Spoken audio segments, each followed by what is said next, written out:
नमस्कार दोस्तों, वासुदा coaching classes में आप सभी का स्वागत है। आई होप आप सब अच्छे होंगे। तो आज का अपना जो टॉपिक है वो है क्षेत्रमिति के अंतर्गत समांतर चतुर्भुज चल रहा था अपना कल। तो आज अपन उससे कंटिन्यू रखेंगे। कुछ क्वेश्चंस रह गए थे, उनको और कर लेते हैं। तो देखते हैं, बने रहिए हमारे साथ। नेक्स्ट क्वेश्चन जो है वो है, एक समांतर चतुर्भुज की संलग्न भुजाओं की लंबाई क्रमशः 10 सेंटीमीटर और 7 सेंटीमीटर है तथा इसका एक विकर्ण की लंबाई 15 सेंटीमीटर है। तो चतुर्भुज का दूसरा विकर्ण निकालें। ठीक है, पहले तो उसने समांतर चतुर्भुज दे के रखा है अपने, तो अपने पता है कि समांतर चतुर्भुज क्या होता है।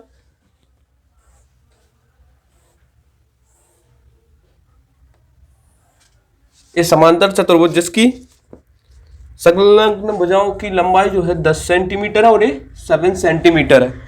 अब इसके एक विकर्ण की लंबाई जो दे के रखी है वो 15 सेंटीमीटर है। ये 15 सेंटीमीटर है।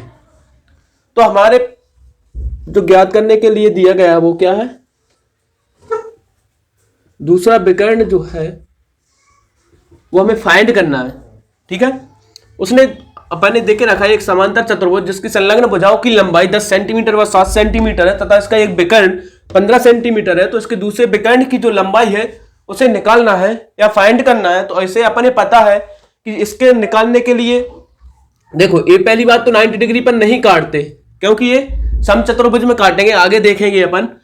तो ये 90 डिग्री पर नहीं काटते, तो इस पर अपन कुछ वो भी नहीं लगा सकते, कर्ण स्क्वायर बराबर लंब का स्क्वायर प्लस आधार का स्क्वायर, मतलब पाइथागोरस में यहां नहीं लगेगी। तो अब हमें इसे निकालने के लिए मैंने कल आपको एक फॉर्मूला बताया था d1 का स्क्वायर प्लस d2 का स्क्वायर बराबर 2 कोष्टक में a1 का स्क्वायर प्लस a2 का b2 का स्क्वायर। ठीक है, या a2 का कर दो, कोई दिक्कत नहीं है। ए का स्क्वायर और बी का, अपन इसे ए मान लेते हैं और इसे बी मान लेते हैं, कोई दिक्कत नहीं। यहाँ a1 का स्क्वायर भी मान सकते हैं, a2 का स्क्वायर भी, फिर इसे अपन a1 मान लेंगे, इसे a2 मान लेंगे।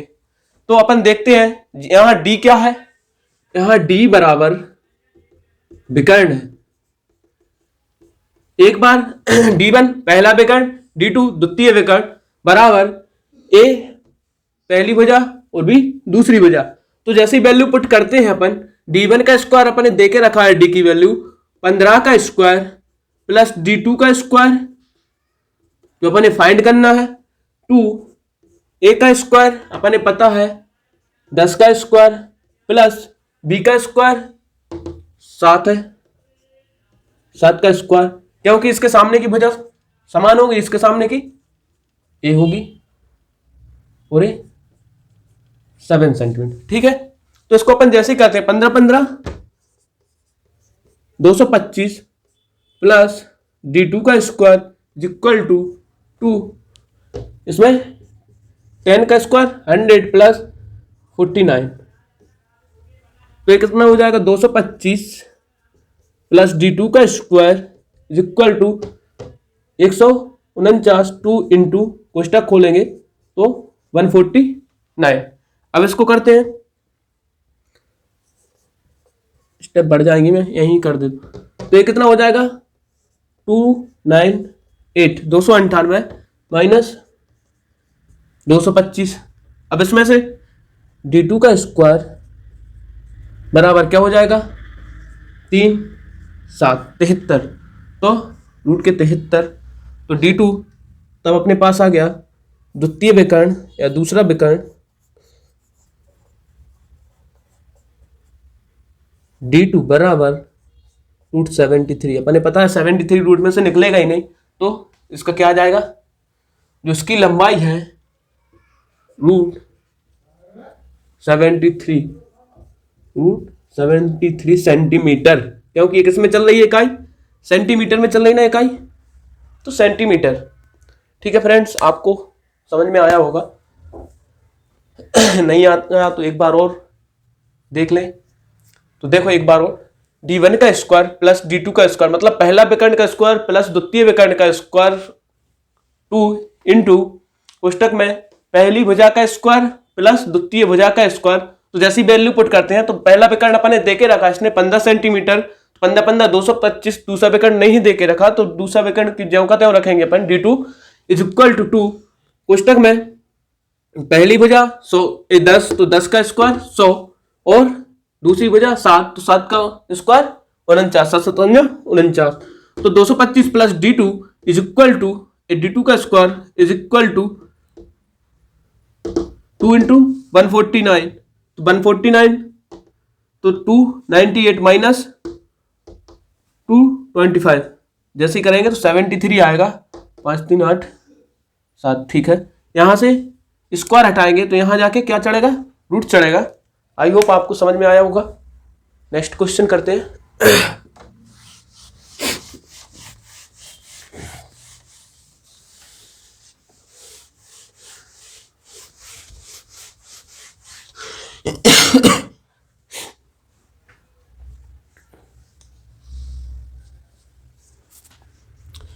एक समांतर चतुर्भुज का क्षेत्रफल 240 वर्ग मीटर है।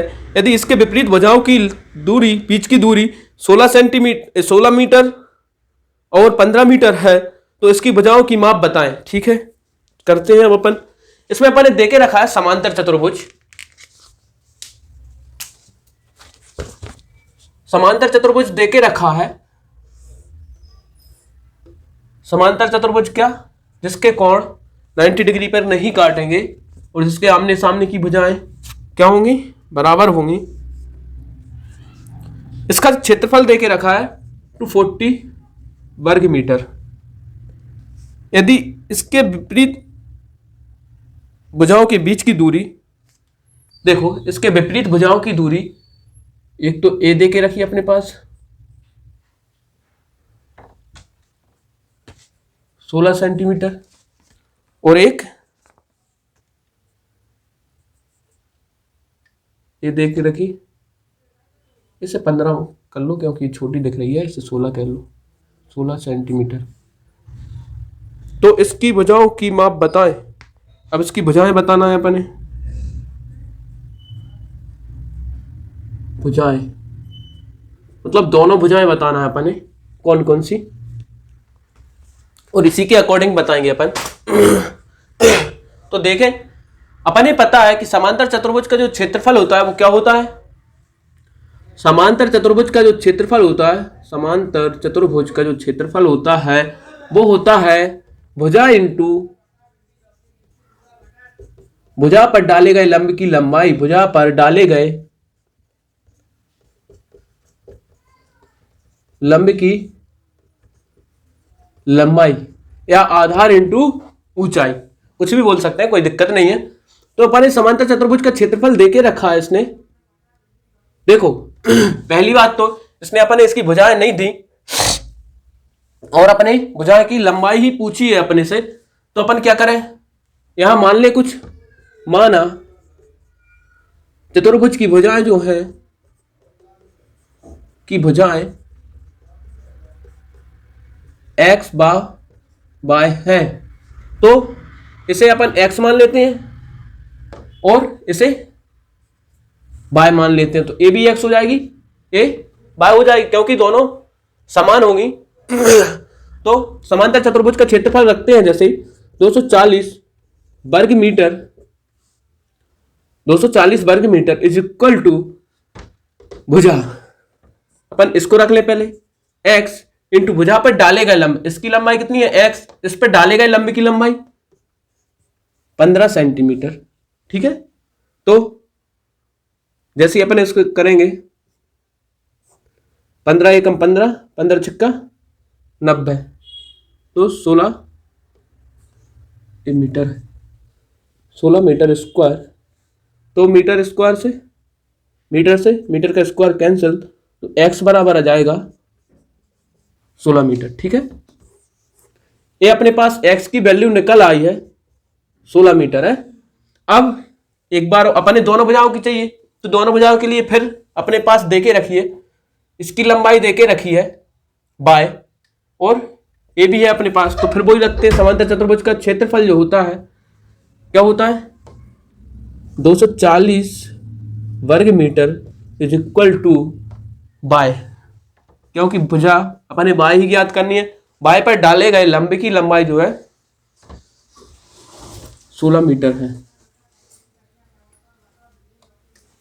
16 मीटर है। तो जैसे अपन इसको करेंगे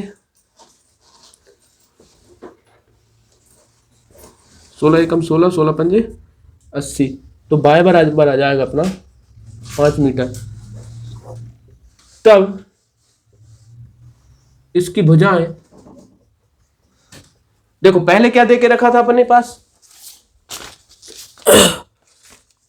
पहले 16 मीटर, तो 16 मीटर के सामने वाली जो 16 मीटर लंबा डाला गया था, इसके कौन सी वाली भुजा पर डाला गया था, ये बाय पर डाला गया था। तो इसकी कितनी निकली अपने पास,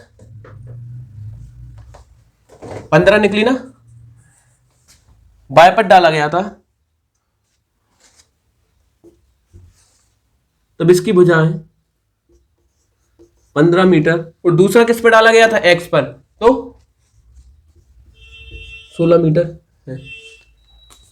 देखो अपन ने देके रखा है समांतर चतुर्भुज, एक समांतर चतुर्भुज देके रखा है। अब इस पर बोला गया है उन्होंने कि जिसके दोनों विपरीत भुजाओं के बीच की दूरी 15 मीटर तथा 16 मीटर है, या 16 मीटर तथा 15 मीटर है, तब इसकी दोनों भुजाएं ज्ञात करें। तो अपन दोनों भुजाएं ज्ञात करने के लिए अपन पता है, और इसका क्षेत्रफल देके रखा है इसने, तो अपन पता है समांतर चतुर्भुज का क्षेत्रफल होता है भुजा इंटू भुजा पर डाले गए लंब की लंबाई। तो जैसे ही अपन भुजा क्षेत्रफल अपन क्या करते हैं, यहाँ पुट करते हैं, तो फिर इनको x मानते हैं और इसे y मानते हैं। तो जैसे x इंटू किस पर, 15 पर डाले गए लंब की लंबाई, सॉरी x पर डाले गए लंब की लंबाई, क्योंकि यहाँ x ले रहा है अपन, x इंटू x पर डाले गए लंब की लंबाई कितनी है, 15 मीटर है।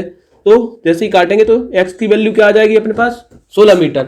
मतलब 15 के सामने वाली जिस पर 15 मीटर का लंब डाला गया है, उसकी लंबाई जो है वो है 16 मीटर।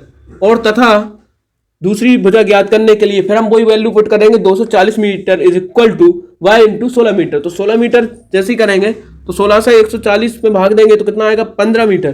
तो y is equal to 15 metre. तो यहां देखते हैं अपन y, देखो 16 मीटर किस भुजा पर लंब डाला गया है 16 मीटर का, तो ये बाय पर डाला गया है। तो बाय पर की वैल्यू आ जाएगी अपने पास 15। अब जैसा उसने देके रखा था क्वेश्चन में, उसी के अकॉर्डिंग 16 पर देके रखा था पहले, 16 पर मतलब दोनों के बीच की दूरी 16 मीटर। तो पहली 16 मीटर वाली कितनी आई अपने पास भुजा, 16 मीटर लंब वाले की भुजा, सॉरी 15, हाँ 16 मीटर देके रखी थी। तो उसके सामने की भुजा आई अपने पास 15 मीटर, और दूसरी देके रखी थी 15 मीटर, तो उस पर डाले गए लंब की लंबाई आई अपने पास 16 मीटर। ठीक है, यही हमारा राइट आंसर है। आई होप आपको समझ में आया होगा। नेक्स्ट क्वेश्चन करते हैं।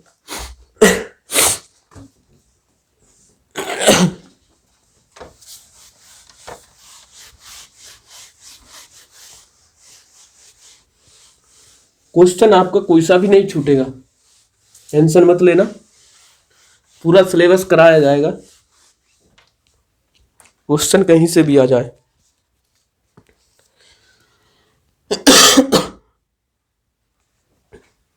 एक समांतर चतुर्भुज की भुजाएं क्रमशः 3:4 है। इसका क्षेत्रफल 1200 वर्ग इकाई है। इसकी सबसे बड़ी भुजा पर डाले गए लंबी की लंबाई 30 मीटर है।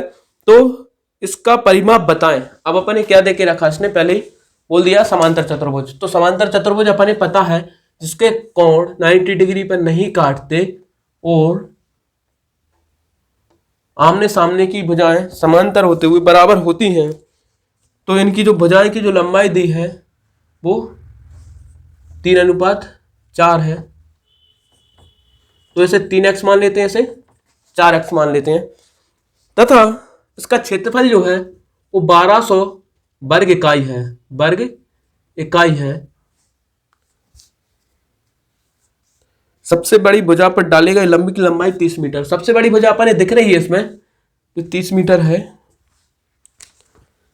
देखो सबसे बड़ी भुजा, अब इसने बोला है सबसे बड़ी भुजा पर डाले गए लंबी की लंबाई, तो उसमें अपन सबसे बड़ी भुजा कौन सी दिख रही है, 40 मीटर। तो जैसे 40 मीटर पर अपन लंब डाले 4x दिख रहा है, अपन 4x पर लंब डालेंगे जैसे कितने मीटर का, 30 मीटर का। अब उसने भुजाओं का अपने अनुपात तो देके रखा था 3:4, तो अपन ने उसी अकॉर्डिंग मान ली 3x 4x, तो 4x 3x। अब 30 मीटर इसकी लंबाई देके रखी है। अब अपने पता है समांतर चतुर्भुज का जो क्षेत्रफल होता है वो होता है भुजा इंटू भुजा पर डाले गए लंब की लंबाई, भुजा पर डाले गए लंब की लंबाई। अब इसमें अपने भुजा दिख रही है, देखो पहले तो अपने लंब दे के रखा है तो लंब डालते हैं, तो लंब कितने का है 30 मीटर 30 मीटर डालते हैं।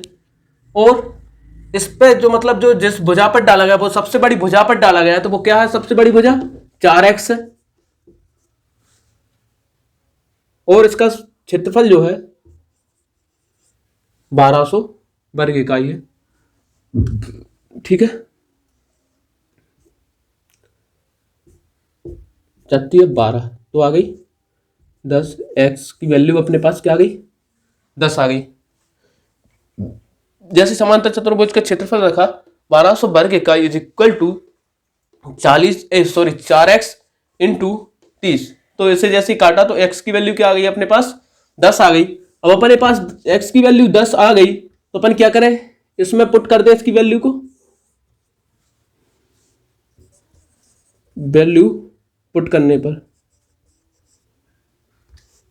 वैल्यू रखने पर तो 3 इंटू 10 तो ये कितनी आ गई 30, और 4 इंटू 10 कितनी आ गई 40। मतलब भुजाओं की जो लंबाई आई वो है 3 और 1 40। अनुपात किस अनुपात में देखे रखा था उसने 3x अनुपात 4x, सही देखे रखा था ना।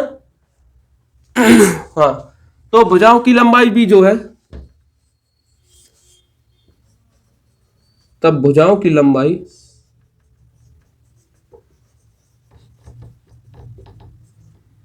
30 मीटर 40 मीटर है, क्योंकि यहां मीटर में देखी रखी थी इसकी, इसलिए 30 मीटर व 40 मीटर है।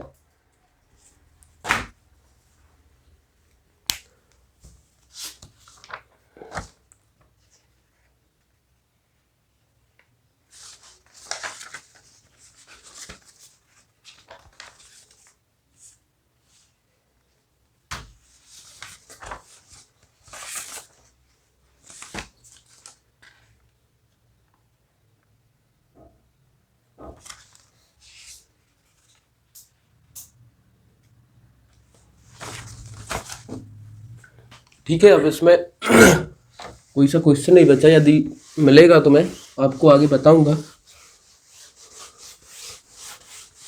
अब हम नेक्स्ट टॉपिक पर आते हैं। नेक्स्ट टॉपिक जो है हमारा वो है समचतुर्भुज।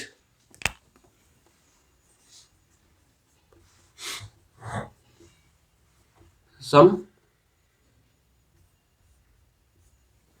चतुर्भुज, तो देखो समचतुर्भुज एक जो अपना वर्ग था उसी का प्रतिरूप है। वो कैसे, यदि अपन अभी आयत पर जब फोर्स डाल रहे थे, आयत पे यहां से फोर्स डाल रहे थे, तो इसका जो रूप है वो कुछ इस तरीके से हो गया था, ठीक है। तो जब अपन इस पे यहां से फोर्स डालेंगे तो इसका रूप भी कुछ इस तरीके से हो जाएगा। और हमें पता है जो वर्ग था उसकी चारों भुजाएं क्या होती हैं, समान होती है। ए है, ये भी ए है तो ए भी, मतलब सारी भुजाएं समान होंगी, सारी भुजाएं समान होंगी। तब इस पे विकर्ण भी डाले हैं होंगे। तो यहां देखें इस पे ये जो कोण है ए 90 डिग्री का नहीं होता, क्योंकि ए यदि 90 डिग्री का हो जाएगा तो फिर ये क्या बन जाएगा, अपना वर्ग बन जाएगा। जो शीर्ष कोण है वो इसके 90 डिग्री के नहीं होते, यदि 90 डिग्री का हुआ तो वर्ग के रूप में आ जाएगा वो। और इसकी चारों भुजाएं जो है वो समान होती हैं, और इस पे जो विकर्ण काटेंगे एक दूसरे को समद्विभाजित करते हैं इसमें, और कितने पर, 90 डिग्री पर। चारों क्या कोण होंगे, 90 डिग्री। ठीक है, तो अपन इसका देखते हैं। इसका जो क्षेत्रफल होता है, क्षेत्रफल बाद में देखते हैं, पहले तो इसका निकलते हैं अपन। देखो अब इसे अच्छे से, तो यदि अपन इसकी एक आकृति उठाए, एक आकृति उठा रहा हूं मैं, बड़ा देखा,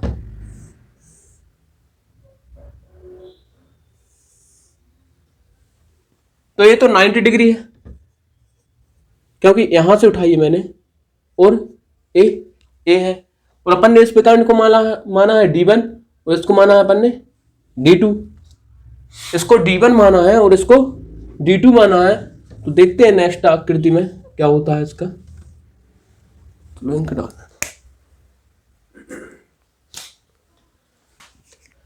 देखो इसकी चारों भुजाएं समान होती हैं। इसमें जो विकर्ण है एक दूसरे को समद्विभाजित करते हुए 90 डिग्री पर समद्विभाजित करते हैं, और इसके जो शीर्ष कोण है वो 90 डिग्री के नहीं होते।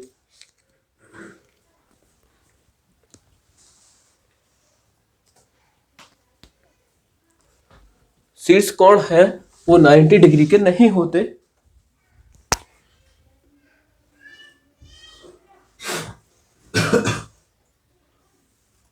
ये पहला विकर्ण D1, दूसरा विकर्ण D2। अब देखो ये अपन ने 90 डिग्री पर जैसे ही काट रहा है तो इसके सामने की भुजाएं जो है अपन ने सारी A मान के रखी हैं, क्योंकि भुजाएं क्या होती हैं इसमें, बराबर। तो भुजा A है,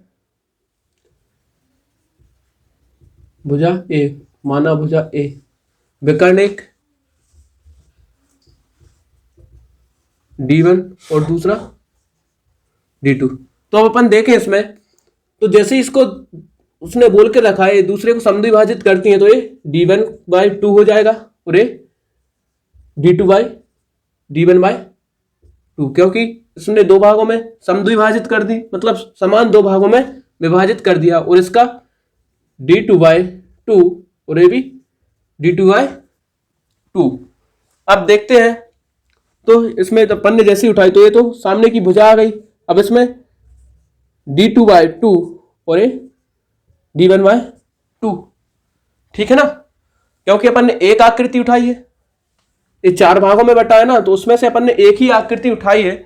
अब एक आकृति उठाने के अनुसार अपना क्या आ गया, ए विकर्ण, क्योंकि 90 डिग्री के सामने वाली भुजा क्या होगी, विकर्ण होगी। तो 90 डिग्री के सामने वाली भुजा विकर्ण, विकर्ण को माना अपन ने इसमें ए, मतलब इसकी भुजा और इसका विकर्ण बराबर है।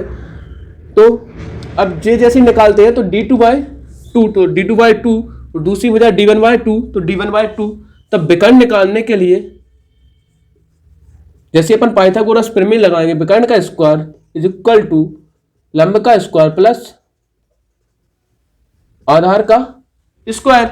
तो विकर्ण अपने पता है इसमें क्या है, 90 डिग्री के सामने भुजा ए का स्क्वायर इज इक्वल टू लंब का स्क्वायर D2/2 प्लस इस सब पे स्क्वायर है, होल स्क्वायर है इसका, और आधार का स्क्वायर D1/2 का होल स्क्वायर। तो a square is equal to D2/4, क्योंकि इस पे 2 दूनी 4, प्लस D1 का स्क्वायर बाय 2 दूनी 4। अब ए स्क्वायर इज इक्वल टू, इसको अपन यदि 1/4 इसमें से और 1/4 इसमें से कॉमन निकाल ले, या फिर इसका एलसीएम ले ले, तो क्या हो जाएगा, ये D1 का स्क्वायर प्लस D2 का स्क्वायर, एलसीएम लिया बाय 4, ठीक है। अब यहां से जैसे ये हटेगा, ए बराबर इस सारे पे जाके रूट चढ़ेगा, D1 का स्क्वायर D2 का स्क्वायर बाय 4, ये 4 पे तक रूट है। तो निकालते हैं भुजा। अब इसमें देखो ये तो नहीं निकलेगा, ए बराबर, ये तो निकल ही नहीं सकता, तो D1 का स्क्वायर प्लस d2 का स्क्वायर रूट y, ये किसका है, 2 का स्क्वायर है ना, तो उसमें से 2 निकल गए, तो इसका विकर्ण जो अपन लिखेंगे, सॉरी भुजा जो लिखेंगे 1/2 रूट में d1 का स्क्वायर प्लस d2 का स्क्वायर, तो ये इसका विकर्ण है, लेकिन इसका विकर्ण ही इसकी भुजा है, तो भुजा बराबर क्या आ जाएगा अपना, ये आ जाएगा, किसकी भुजा, इसकी भुजा बराबर, इसका तो विकर्ण है क्योंकि ये तो अपन ने फॉर्मूले निकालने के लिए एक यूज किया है, लेकिन वास्तव में जो है वो इसका है, इसकी जो भुजा निकालने के लिए, तब ए अपन ने क्या मानी है ना, भुजा मानी है, तो ए का मान अपने पास आया, भुजा बराबर 1/2 अंडर रूट d1 का स्क्वायर प्लस d2 का स्क्वायर। ठीक है, अब आगे करते हैं।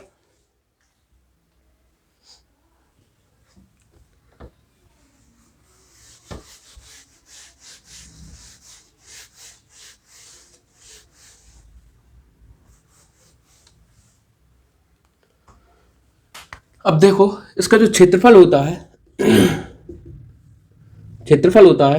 1/2 d1 इंटू d2, मतलब क्षेत्रफल 1/2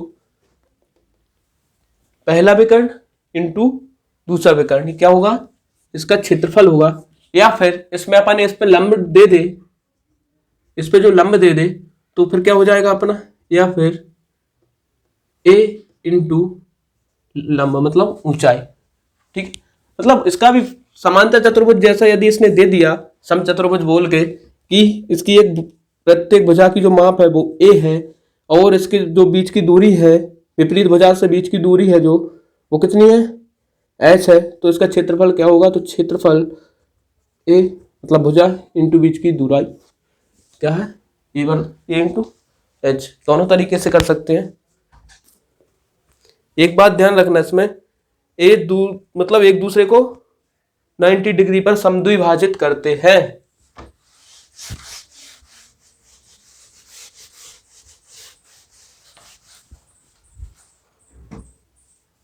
अब इसका अपने पास क्या रह गया,